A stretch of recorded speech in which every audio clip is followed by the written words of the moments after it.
Ukraine's President Volodymyr Zelensky has signed into law a bill lowering Ukraine's draft age by 2 years to 25. Mobilisation has become a divisive issue in Ukraine, which is exhausted after 2 years of war and heavy losses. Well, let's speak live to Alexei Goncharenko, who's a member of Ukraine's parliament. He joins us live from Odessa. Thank you so much for being here on the programme. Your reaction to this now becoming law?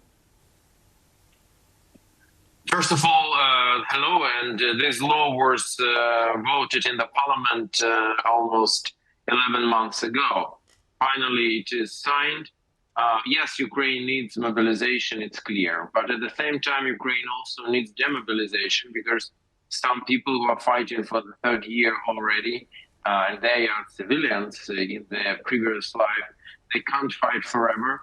And very important issue is determining of term of service for Ukrainian soldiers and those who want to be changed after, for example, 2 years of fighting. They should be changed. Yes. So this is a big question which is now discussed in Ukrainian society, how mobilization should look like, how demobilization should look like. I'll come back to wider reaction in a moment, but how many extra soldiers will this actually provide? Because back in December, President Zelensky was talking about the need for 500,000 more.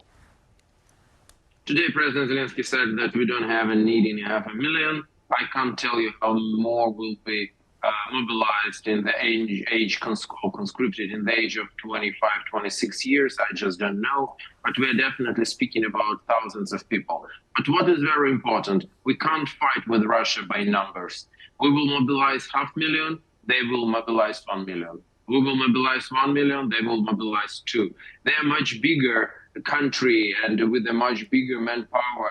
So for us, the most important is to have weapons, modern, effective, from our allies, to have a smart strategy, smart tactics. Only by these we should win. On no other way there is for us. But let's bring those two thoughts together, because in terms of public support for this, where are we? Because you've had President Zelensky, even in the last few days, talking about, again, the lack of weapons from the West, the lack of air cover, the likely Russian push in May and June. Families, ordinary families, will be alarmed to be sending their 25-year-olds to war, won't they? They will, for sure. And definitely that's a hot topic. And everybody who wanted to go to fight voluntarily, they did it in 2022. So now we're speaking about people who don't want to fight, but yes, some of them understand that they need to fight to protect their country.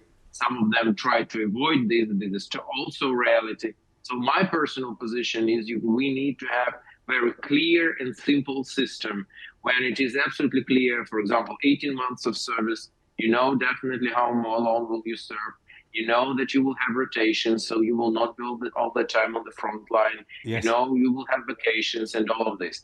But once again, I want to address you and those who are listening to us and watching us now. Ukraine needs help in weapons now, in ammunition now. We don't have lack of people, but we have lack of support from our partners who promised us to be with us as long as it takes. And now it is not happening.